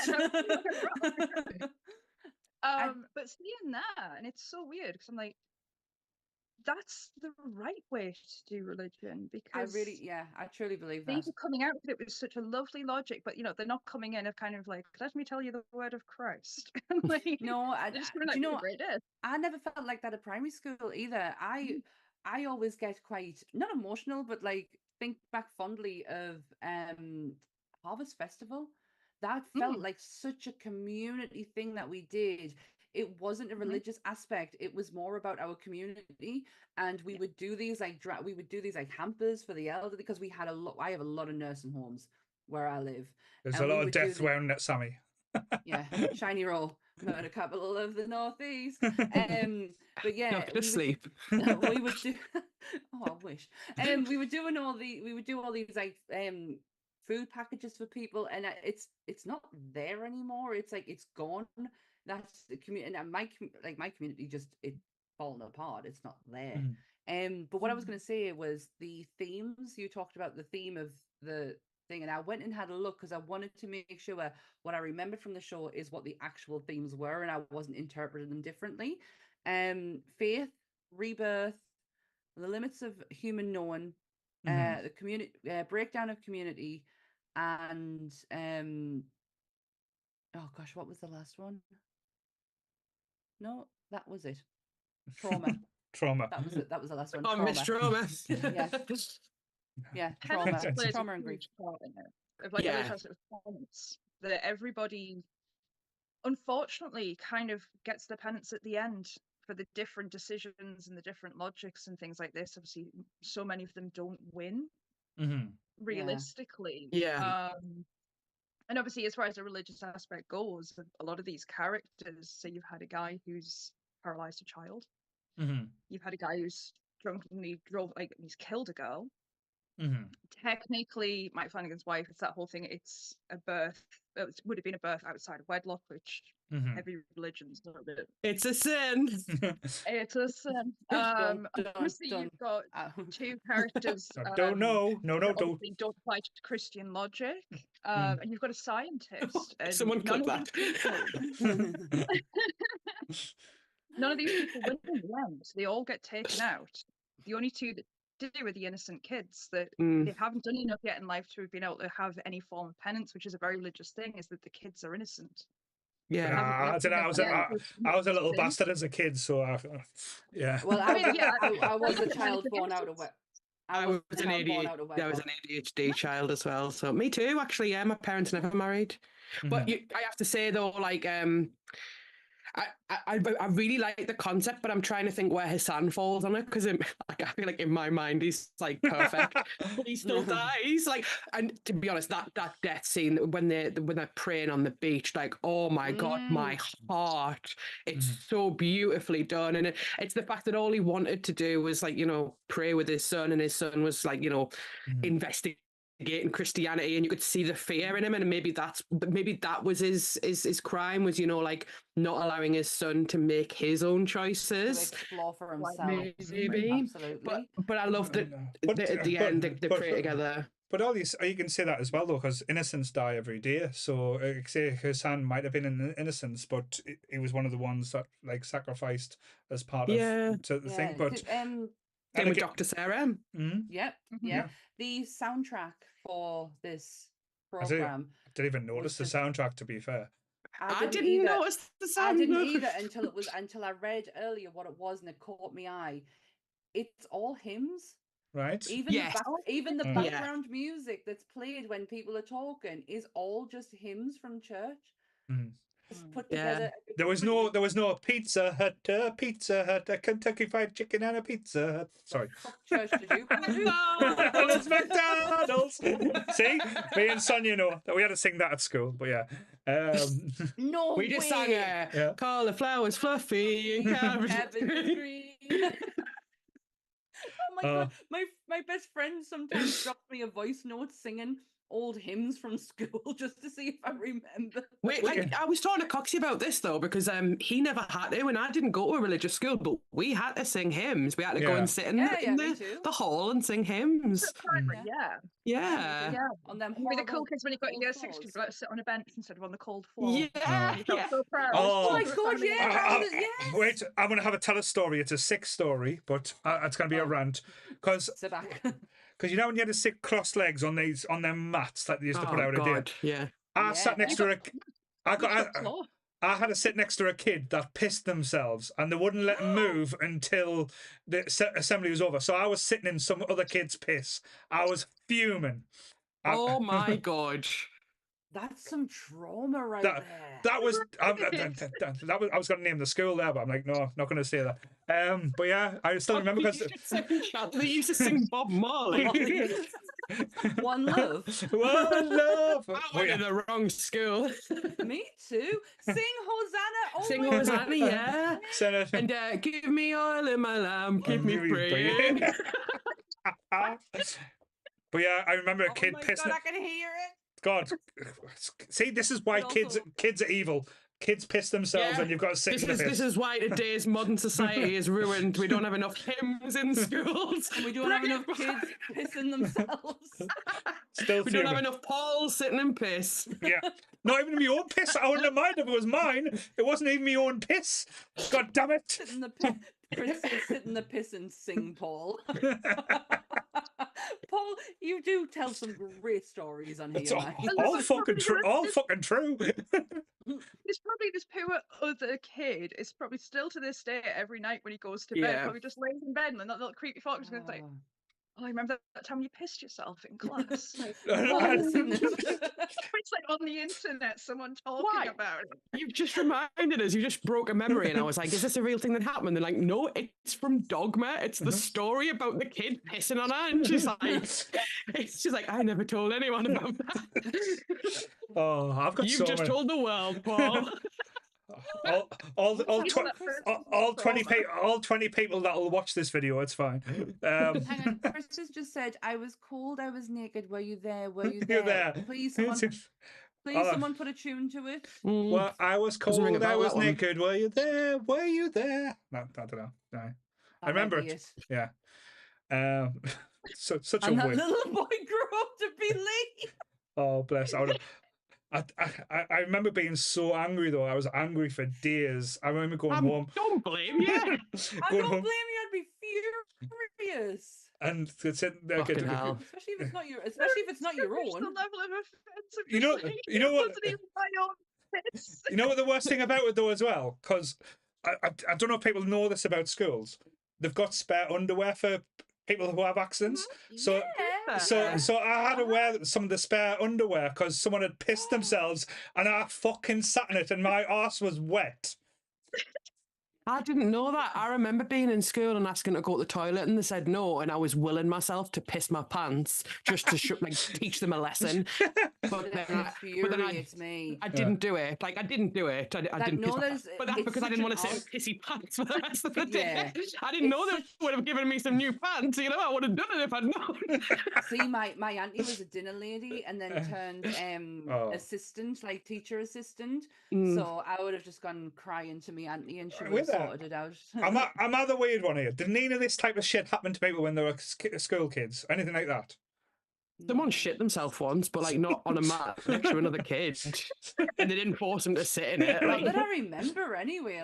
If it has, I've blocked the fucker out. The trauma's there. 101 stories about secondary school, but I don't remember anything too drastic happening in primary school. I got hit in the face by a teacher in primary school, but in her defense, it was a mistake. She was doing this, gesturing wildly, and she was like, take your toys back to the carpet, and I was standing behind her because I'd been washing my hands, and she went like that and just full on walloped us in the face. I got rope burns on my neck by a teacher. What?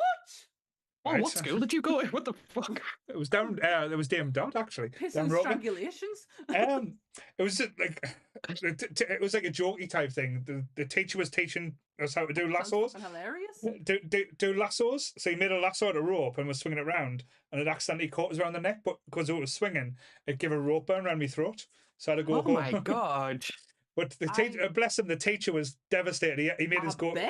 He went my parents after school and apologized. But like I say, it was a complete accident. It was it was one of those things. But I got rope burns off a teacher. My God, I got pulled off a table by a French exchange teacher. Because I remember you telling this story. Because I was closing the window behind my cousin who was escaping the classroom. Yeah, got that bitch sent home. But this is the thing though, right? Even with him, we still had shit school experiences, so it kind of proves that having religion in school doesn't really change shit, does it? No. Just having kids in school is the worst. So yeah. There's one other thing. I know I was going to say I had to devolve to piss, didn't it? It's usually shit for me, to be fair. But the only other thing I wanted to say was, I don't know if you guys knew that Raoul Coley got really, really ill when they were making this. So he, in his mind, decided initially that he wanted Sheriff Hassan to be quite fat. He wanted him to be quite chunky. So he packed a lot of weight on in a very short space of time. And then filming was meant to begin, but then COVID hit. It was literally, May 2020. and they didn't end up starting filming. So he had to keep this weight on him, which he wasn't expecting to keep on for so long. And then he got COVID. Right.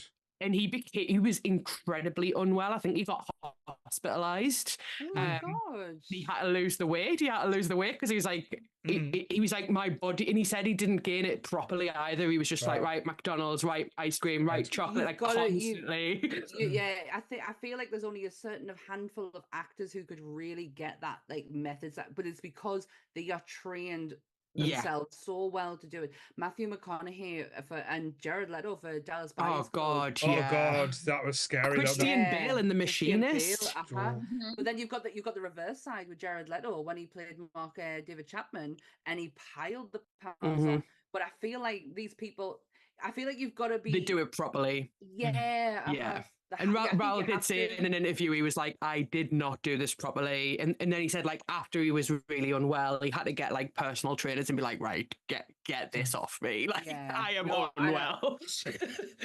One thing I can't imagine why you would want to go down that route. No. Yeah, I think he's done a full U-turn now. He's like, yeah, no more method acting. It's not worth it. No. One thing I do love about Mike Flanagan and the decisions he makes, because this could have been like a 3, 4, even a 5 season arc to get like to certain aspects, and he does it with everything he's done, like Haunted Hill House, Blythe Manor, Midnight Club.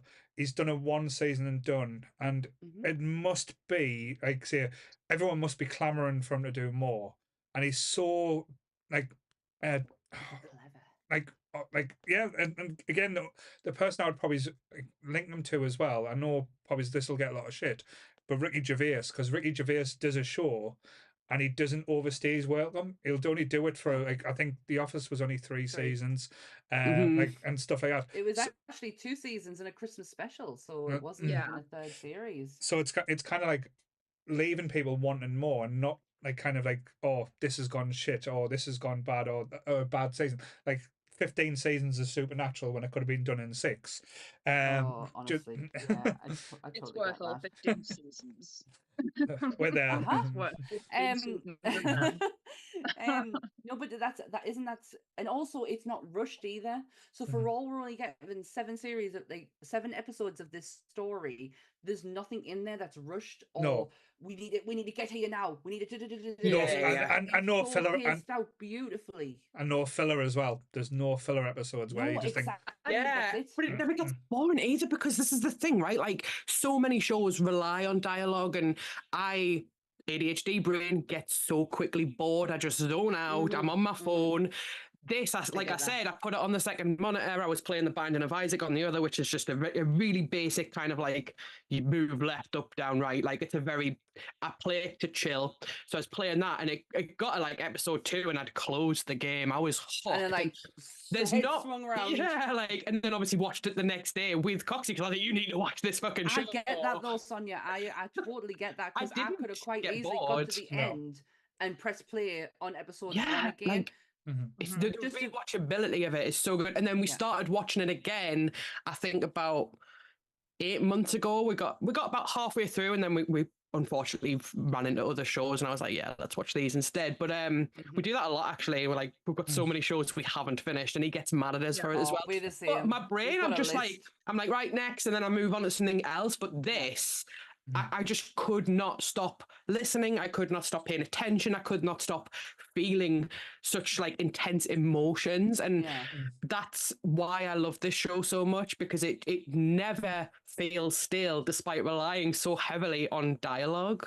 Yeah. But it's not just dialogue though, because I think just seeing the dialogue aspect is not short-changing it, but visually these shows, it implies nothing happens. Yeah, you're right. No, but visually, absolutely, camera work, the effects they use, and like say like even like the little like, did you see it, miss, are so well done. Like I anything that Mike Flanagan things. I think when we talked about Doctor Sleep, visually everything is so pristine, is so beautiful. Like the tones, the colors.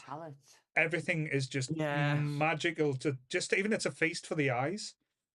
It is. Interesting. I feel like the color of the island itself, the colors are bleak, right? And the idea of an island with a population of what, like 131 people, like that would be bleak as fuck. Do you know what I mean? Like it's so good, and I love like how the characters all wear like bleak, pale colors until they start getting younger, and then you start getting these pops of color put into them. It's so clever, and I think one of the things that a lot of people didn't like about the show was the aging, because some of them you can clearly see aren't that old, but he didn't want to use the mum. CGI. He didn't want to use CGI, and I respect that. You know, I respect that you slowly see these people getting younger as the show progresses. Yeah. The man with dementia. You're like, yeah, you are not. My brain knew. My brain was like, something's not right with this actor. But I didn't care. But I didn't care either, because it's the authenticity of it all, and the fact that he's not relying on something else to be able to tell the story he wants to tell. Think like Benjamin Button, where like it's very clearly CGI, you know, like, and obviously they had to use it because it was a film and whatnot, but I feel like actually just having someone in a grey wig and then having their hair slowly get blonder is just a really nice touch. Like, there's like a really cool. There's a video on YouTube where you can actually watch, like, it's like sped up and it'll just show you like a person's like de-aging process. It's so cool to watch. But it's going back to old Hollywood. It's going back to using makeup as a way to be able to just age and de-age practical effects. Exactly.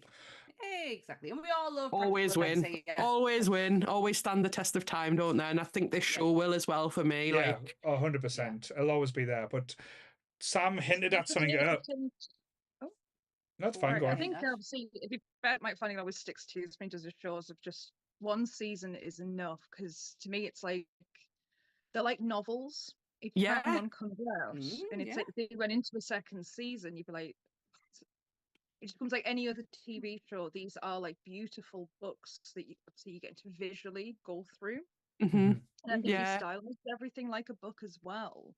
It's all so descriptively done, like on the visuals and the dialogue, that it is like reading off the page in a sense, and it suits his style so well. I think, I don't know whether it's still happening. I'm sure it's Stephen King next for him. He's going to do another anthology, like he did Usher. He's doing I'm gonna regret closing my laptop now because I had it written down. He is doing another Stephen King. Carrie, isn't it? But it's no. Is he not doing the Dark Tower? No, he's just getting Carrie. But I think this is his Amazon deal, and I think this is what he's going to be doing is the Stephen King universe, but as part of his Amazon deal, because he's starting to. Carrie was one of them. There was another one as well, but he's doing The Exorcist as well, isn't he? Yeah, The Exorcist as well, supposedly.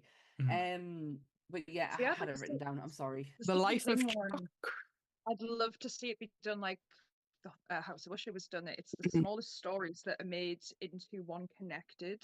Through. So you're getting the I actually love that. I thought that show was great as well, you know. Like I need to watch it again. I can't dislike anything Flanagan does. Like, I'm sorry. I think how Usher could be confusing if you weren't a horrible goth like me as a kid who was reading Edgar Allan Poe. Very quickly clicked like, oh right, they're all the poems just given to each embodied, their story. I'll call you in that as well. Amazing. I love his storyline with the cat.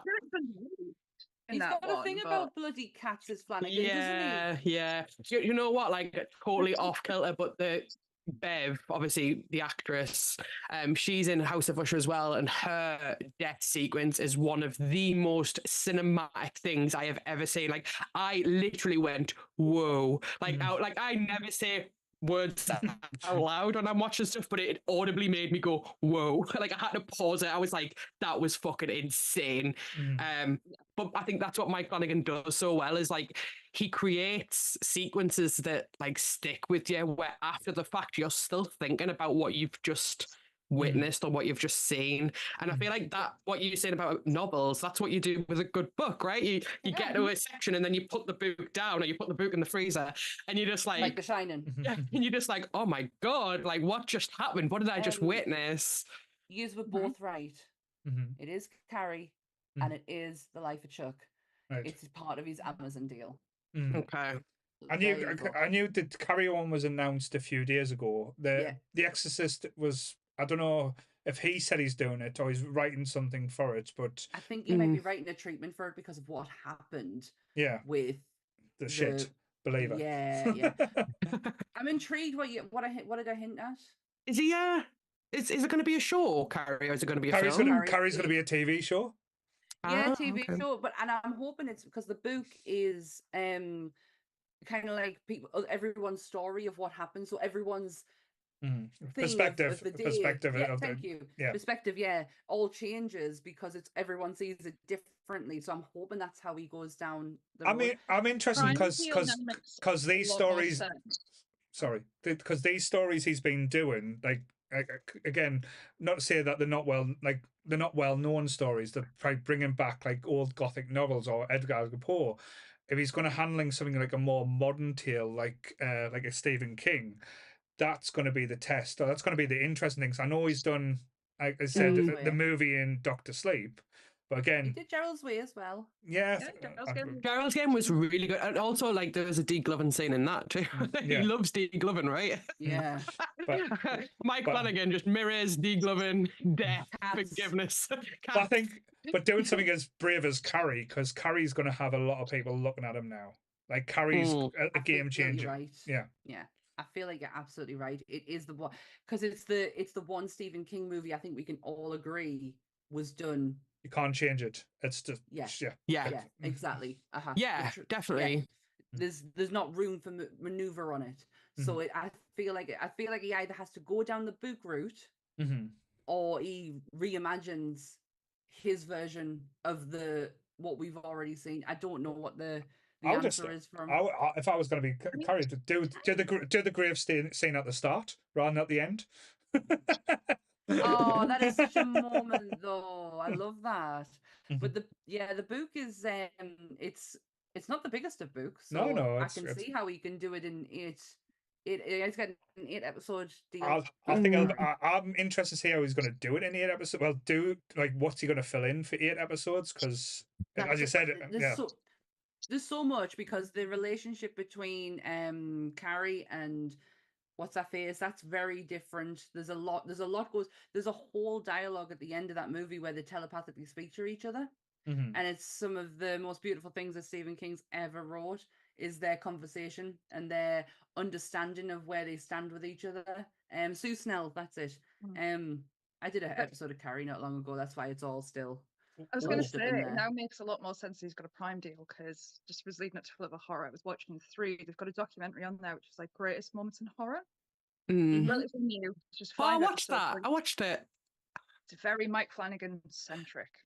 He is mentioned constantly. His wife is one of the main people they're talking to all the time. And there's a whole Stephen King section in one of the episodes, and they're talking about Carrie, and they're like, "There's things they missed in the movie. They could have done more," and it's like foreshadowing. Yeah, totally, isn't it? But it now makes a lot more sense. Where I was like, this is very Mike Flanagan centric. I'm like, it's getting a Prime deal. Again, just to if he's going to be doing the Stephen King route, just to throw it out there, and I wouldn't be upset if he did this as well because I think he's good storytelling the characters. Stand By Me. Oh no, you can't. You can't. Why? Everything's because it's like one of my favorite films of all time. Like the idea of it being retouched or remade, or no, you can't. I don't know.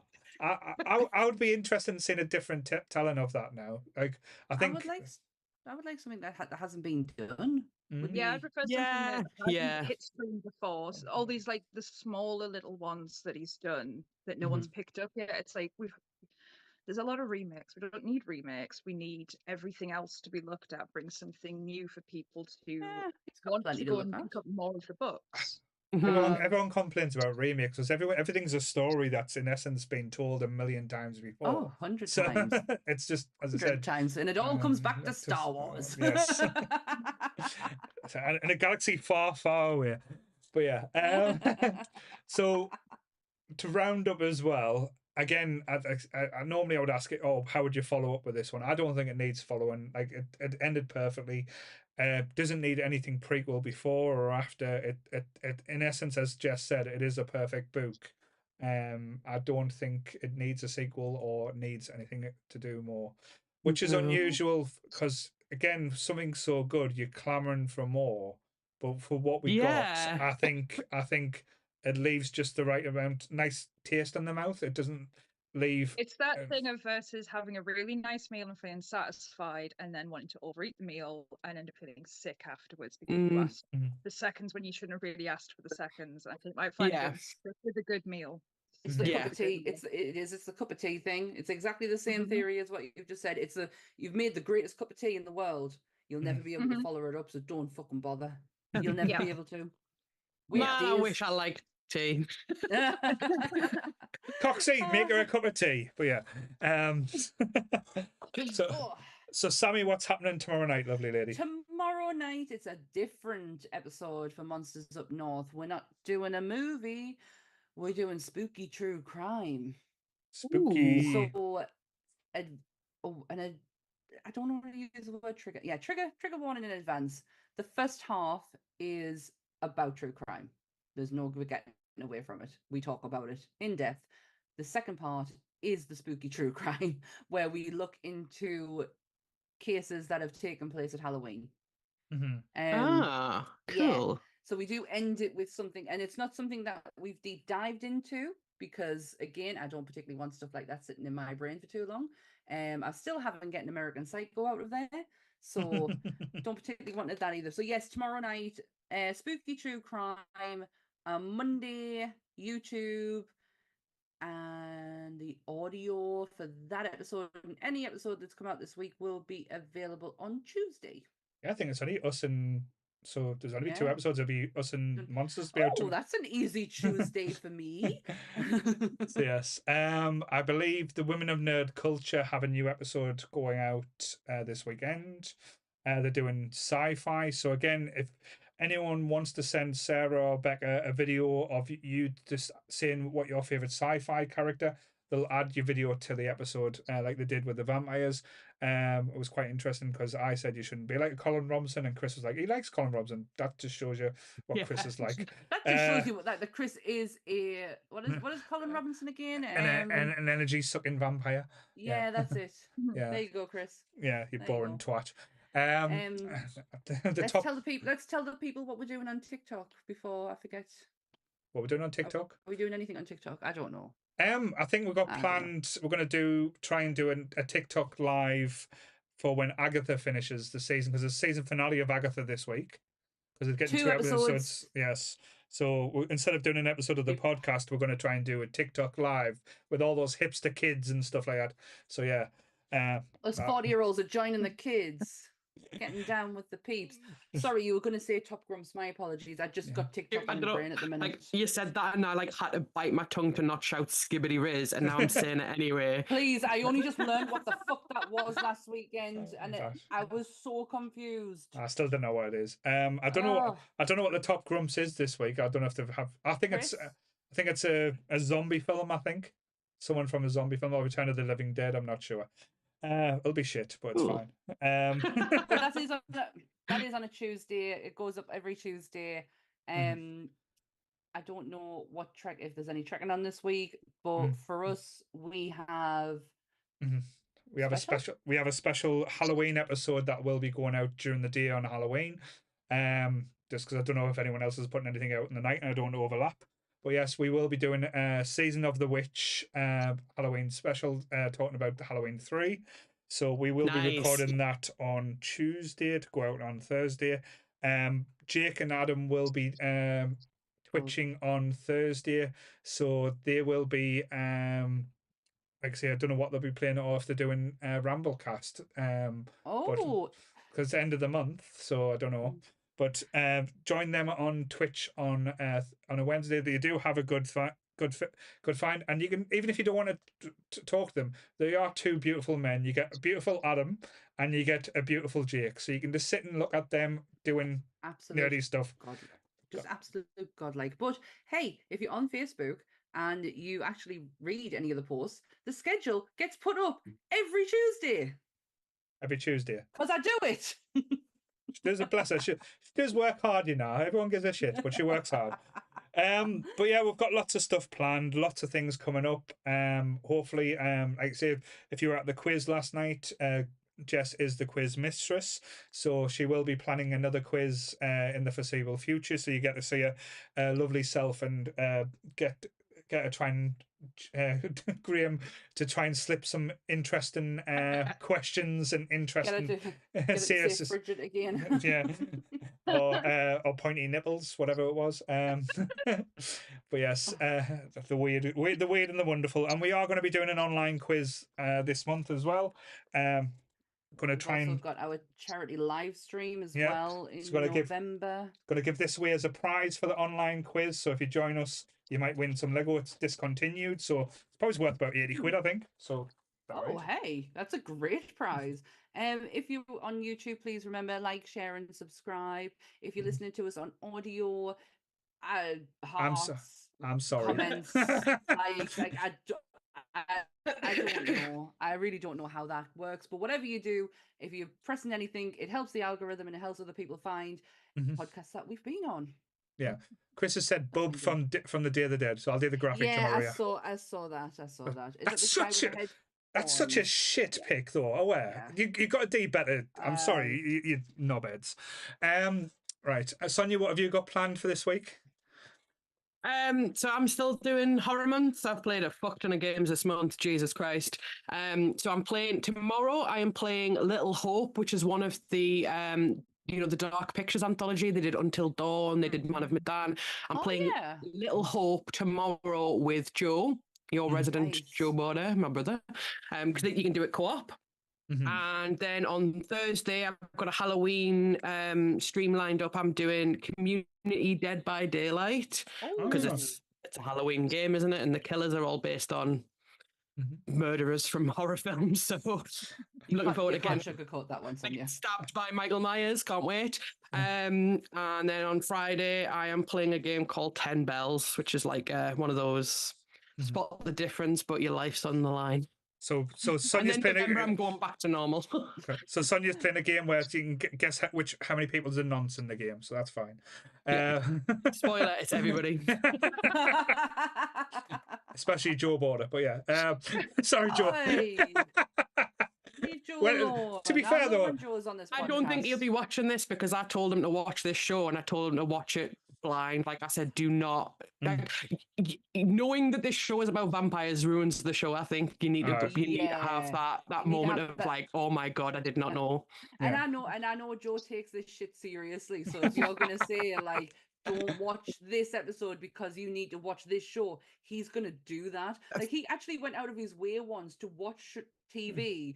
So he would have a TV spot to say when I asked, what have you been watching?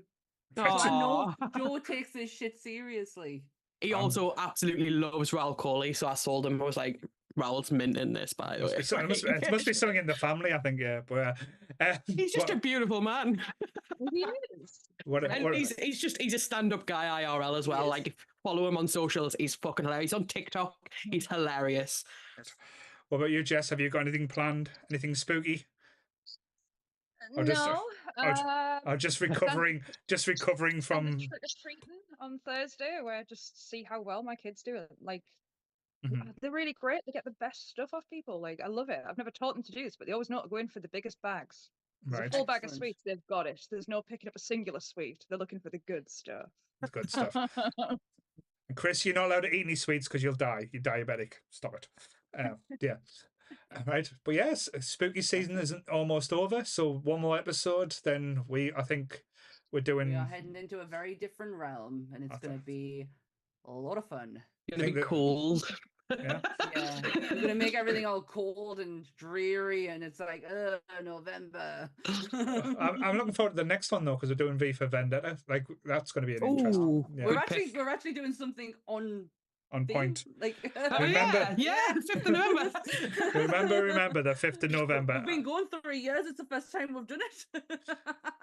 And remember a thing, do it every year now. And to keep an eye out as well, we will be starting the countdown to Doomsday, so that should be interesting to see what shit that can pull up.